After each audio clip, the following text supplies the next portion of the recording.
Break even. Break ইভেনটা একটা ইস্টবেঙ্গল সংক্রান্ত একটা ছোট্ট একটা অডিও। কিন্তু এটা আমার মনে হয় যেকোনো ভারতীয় ফুটবলের সাথে যুক্ত যেকোনো ফ্যানেরই উপকারে লাগবে যে এই ছোট্ট আলোচনাটা করব।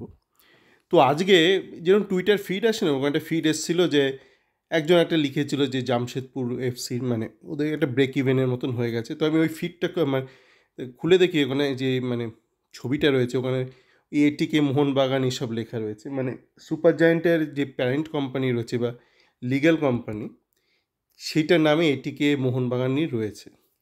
তো সেইটা নিয়ে আমি একটা টুইট করেছিলাম, একটা ওই খিল্লি পোস্ট। তো তার উত্তরে একটা ইস্টবেঙ্গলের একটা মেয়ে ফ্যান জিজ্ঞেস করে জামশেদপুরে কি ব্রেক ইভেন হয়ে গেছে। তো তাকে আমি লিখলাম টুইটে যে অঙ্কটা কিন্তু সবসময় এতটা সহজ নয়। তো তারপর আমার মনে হলো এই বিষয়টা নিয়ে একটা ছোট্ট একটা বক্তব্য রাখা উচিত। কেননা এর আগে আমি বিভিন্ন ক্ষেত্রে ব্যক্তি বিশেষে একজন দুজনকে হয়তো ব্যাপারটা বলেছি। দেখুন, সমস্ত অঙ্ক অত সহজ সরল নয়, জীবনের সমস্ত অঙ্ক। আর আমাদের সমস্যা হচ্ছে যারা খুব অ্যাক্টিভ সোশ্যাল মিডিয়াতে ভারতীয় ফুটবল নিয়ে, বেশিরভাগ তারা অনেকে স্টুডেন্ট এখনও পড়াশোনা করছে ভারতে, অনেকে ভারতে চাকরি করছে, খুব কম ব্যক্তি বিদেশে গেছে। কিন্তু আজকালকার দিন অবশ্যই সোশ্যাল মিডিয়ার যুগে, ইন্টারনেটের যুগে বিদেশটা আমাদের হাতের মুঠোয়, হাতের মুঠোয় মানে হাতের মুঠোয় থাকা মোবাইলে। আহ, তারা বেশি এটা ভুলভাল মানে অল্প জ্ঞান থেকে যেটা হয় আর কি। আর এই বিষয় আমি দেখেছি যে অনেক হয়তো ভারতীয় ফ্যান ইস্টবেঙ্গল বা সুপার জায়েন্টের যারা তো আমেরিকাতে থাকে বা যে কোনো দেশে, তারাও অনেক সময় ভুলভালটা বলে। মানে শুধু যারা ভারতে রয়েছে তারা না, যারা বিদেশে রয়েছে কর্মসূত্রে তারাও অনেকে বলে। তার কারণ অনেকেই মানে জাস্ট বিদেশে গিয়ে কাজটা করে, বিদেশটা ঠিকঠাক করে দেখে না। তো আমি একাধিক দেশে যখন থেকেছি তখন আমি একটু সেই দেশের এই অর্থনীতি, সমাজ ব্যবস্থা এটা একটু বোঝার চেষ্টা করি। উপকারে লাগে, মানে যে এখনই বক্তব্যটা রাখছি সেটা তার পরিপ্রেক্ষিতেই। তো দেখুন, প্রথমত ইস্টবেঙ্গল একটা কমিউনিটি ক্লাব, ঠিক আছে? ইস্টবেঙ্গলকে নিয়ে আমি বলি, প্রথমে জামশেদপুরকে নিয়ে বলা যাক। আমার কর্মজীবনের প্রথম কোম্পানি ছিল জামশেদপুরে, এক নামকরা কোম্পানি, নাম নিচ্ছি না। সুতরাং মানে জামশেদপুরে কিভাবে কি চলে একটা ধ্যান ধারণা আছে। এখন আমার বন্ধুরা রয়েছে, মানে আমার কলেজের পর ক্যাম্পাস থেকে ওটাই ছিল প্রথম চাকরি। তো জামশেদপুরের ক্ষেত্রে কি হয়, দেখুন যে এই যে ক্লাবটা যে চলছে ফ্র্যাঞ্চাইজি, এটা পুরোপুরি ফান্ডিং করছে হচ্ছে ওখানকার যে প্যারেন্ট কোম্পানি রয়েছে, স্টিল কোম্পানি, এরা সব করছে। তো এরাই স্পন্সর, এরাই আবার হিসেব করছে। তো ব্যাপারটা না এই ক্ষেত্রে ঠিক ব্রেক ইভেন ব্যাপারটা ঠিক দাঁড়াচ্ছে না। মানে আপনার বাইরে থেকে আপনি যদি একটা ব্ল্যাক বক্স ভাবেন, আপনি যদি পুরো সিস্টেমটাকে যদি কোম্পানিটায় ছেড়ে দিয়ে যদি ভাবেন যে কে টাকাটা দিচ্ছে, মানে গঙ্গা জলে গঙ্গা পুজোর মতন কিন্তু ব্যাপারটা হচ্ছে। মানে ধরুন টাটা স্টিল টাকা দিচ্ছে স্পন্সর, আবার টাটা স্টিলই হিসেব করছে যে এই কোম্পানির লাভ হচ্ছে।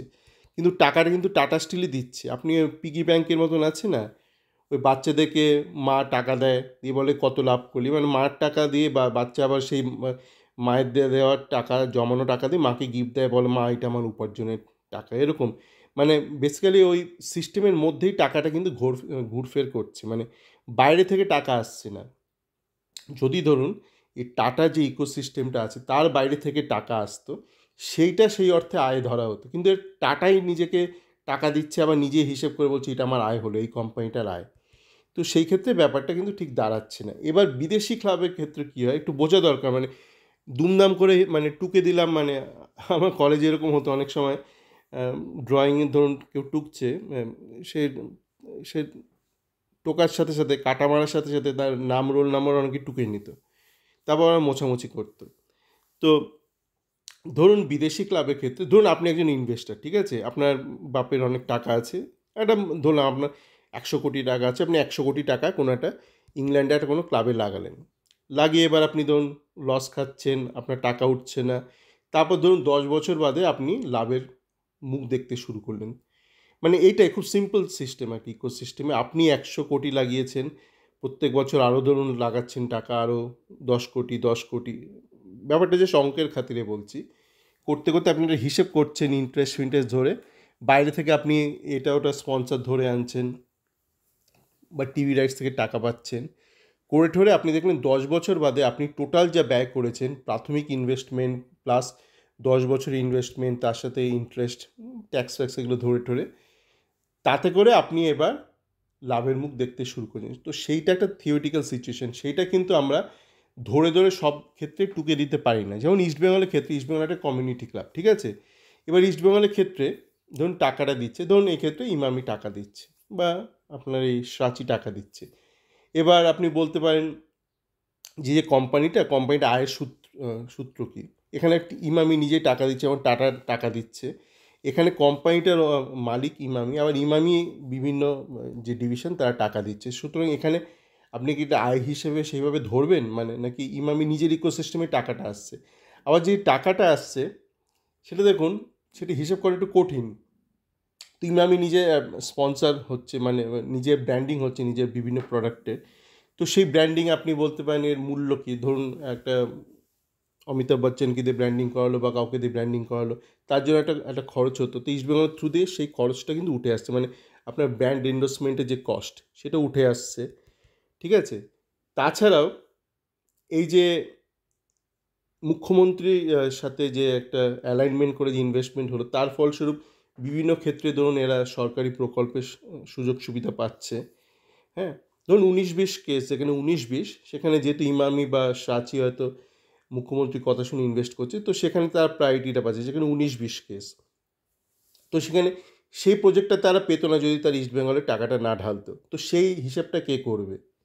সেই হিসেবটা কে করবে? তো এই অঙ্ক প্লাস মাইনাস অতটা সহজ না। আজকে যদি আপনি ইমামির হিসেব করতে বসেন, আমি যদি বলি, বা তার আগে যে সিমেন্ট কোম্পানি ছিল, যে ইস্টবেঙ্গলে টাকা ঢালার ফলস্বরূপ তারা যে বিভিন্ন সরকারি প্রকল্পগুলোতে বাড়তি সুবিধা পাচ্ছে, একটা অ্যাডভান্টেজ পাচ্ছে, সেই হিসেবটা কে করবে?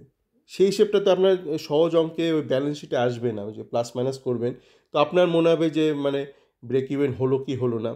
এছাড়াও মানে বিভিন্ন মানে আমি ওই মানে অনেক ফ্র্যাঞ্চাইজিতে আছে গোটা বিশ্ব জুড়ে, টাকার নয় ছয় সেগুলোতে যাচ্ছি না। একটা খুব সহজ একটা কারণ বলছি। কী হয়, ধরুন একটা ব্যবসায়ী, আপনি বলতে পারেন একটা চায়নার ব্যবসায়ী সেই রাশিয়ান একটা ক্লাবে কেন টাকাটা লাগাচ্ছে? এই জন্য টাকাটা লাগাচ্ছে যে ধরুন তাকে হয়তো, সে হয়তো চায়নায় ব্যবসা, সে হয়তো রাশিয়াতে যাবে, তাকে তো বারংবার যেতে হবে রাশিয়াতে। হ্যাঁ, এবার সে হয়তো ভিসা পাবে না। তা সে যদি বারবার বলে আমি বিজনেস ভিসা যাচ্ছি, সে হয়তো ভিসা পাবে না। কিন্তু সে এই ক্লাবের সূত্র, সে যদি একটা রাশিয়ান ক্লাবে ইনভেস্ট করে, তখন সে বলবে আমি ক্লাবের কাজে যাচ্ছি, মানে আমার ক্লাবের স্পোর্টিং রিজনসে যাচ্ছি, গিয়ে সে এবার বাকি কাজগুলো করে চলে আসবে। বা ধরুন আজকে ধরুন সাচির কেউ, সে ধরুন মুখ্যমন্ত্রীর সাথে একটা অ্যাপয়েন্টমেন্ট চায়, তো সে বলবে, সে যদি বলে যে আমি আমার ব্যবসার কারণে অ্যাপয়েন্টমেন্ট চাই, তখন অন্যান্য ব্যবসায়ীরা বলবে কি হঠাৎ করে তুমি এই সাচির মালিককে কেন অ্যাপয়েন্টমেন্ট দিচ্ছ? কিন্তু সে যদি বলে আমি ইস্টবেঙ্গলের জন্য একটা অ্যাপয়েন্টমেন্ট চাইছি, তখন সে কিন্তু সহজে অ্যাপয়েন্টমেন্ট পেয়ে যাবে। এবার ধরুন একটু ইস্টবেঙ্গল নিয়ে আলোচনা হলো, বাকিটা নিজের সাচির ব্যবসা নিয়ে হলো বা ইমামি। আমি জাস্ট উদাহরণ হিসেবে বলছি। এটা কিন্তু টুটু বসুও মানে বহু আগে এটা স্বীকার করে গেছে, যে টুটু বসু বলেছিল আমি আমার মতন এরকম জাহাজের ব্যবসায় অনেকেই আছে, ওই ডকের কাজে অনেকেই করে, কিন্তু আমি যেহেতু মোহনবাগানের সঙ্গে যুক্ত ছিলাম, তাই আমি যখন তখন জ্যোতিবাবুর কাছে চলে যেতে পারতাম মোহনবাগান সম্পর্কে। তো এই হিসেবগুলো কিন্তু রাখতে হবে, মানে একটা কমিউনিটি ক্লাব, মানে আপনি চট করে জাস্ট বিদেশের একটা মডেল টুকে দিতে পারেন না। বিদেশেও কিছু কিছু কমিউনিটি ক্লাব আছে, সেখানেও এসব ইকুয়েশন কাজ করে, যেমন ল্যাটিন আমেরিকাতে রাজনীতি অনেক কাজ করে। এবার আপনি বলতে পারেন যে মুখ্যমন্ত্রী কেন টাকা দিচ্ছে, তার কারণ পাবলিক আছে বলে। এইগুলো হচ্ছে কমিউনিটি ক্লাব, মানে ইস্টবেঙ্গল মোহনবাগান বা মহাবাগানের সাথে পাবলিক আছে। তো এইটা একটা না একটা সার্কেলের মতন, পাবলিক না থাকলে মুখ্যমন্ত্রী থাকবে না, মুখ্যমন্ত্রী না থাকলে ইমামি থাকবে না, সাচি থাকবে না, ব্যাপারটা কিন্তু এরকম। তো এই সমস্ত যখন ব্যাপারটা যখন এতটা জটিল হয়ে যায়, তখন অতটা মানে ক্লাব কেন্দ্রিক বা ক্লাবকে ধরুন ইমামি ইস্টবেঙ্গল যে প্রাইভেট লিমিটেড আছে, সেই কোম্পানি কতটা আয় ব্যয় হলো, ব্যালেন্স শিট কী হলো, সেইটা তখন আর মূল্যহীন হয়ে দাঁড়ায়। তো এই ব্যাপারটা একটু মাথায় রাখতে হবে। তো সবসময় এইভাবে দেখতে হবে ওভারঅল, মানে ক্লাব কীভাবে বেনিফিটেড হচ্ছে, ইমামি বা সাচি অ্যাজ আ অর্গানাইজেশন তারা কীভাবে বেনিফিটেড হচ্ছে ওভারঅল, মানে নট থ্রু ক্লাব। যে মুখ্যমন্ত্রী রয়েছে, তার পার্টি বা পশ্চিমবঙ্গ সরকার, তারা কীভাবে বেনিফিটেড হচ্ছে।